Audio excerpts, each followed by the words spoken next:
বন্ধু দেখুন, আমি সজনের পাতা বড়া বানাবো, সেটা তোমাদের সঙ্গে শেয়ার করব।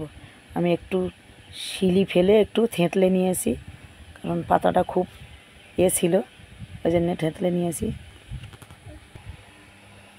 তো দেখুন, এবারে আমি বেসন দিয়ে দেব, পরিমাণ মতো দিয়ে দেব, যতটা লাগবে।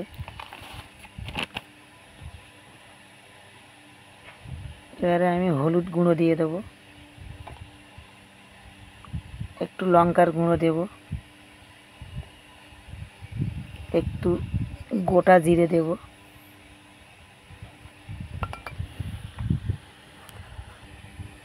এবারে আমি একটু লবণ দিয়ে দেব, সব পরিমাণ মতো দিতে হবে। এবারে আমি পেঁয়াজ, আদা, একটু কাঁচা লঙ্কাও এতে দিয়েছি, রসুন পেস্টটা দিয়ে দিলাম। এবারে আমি ভালো করে পেস্ট করে নেব, ভালো করে মেখে নেব।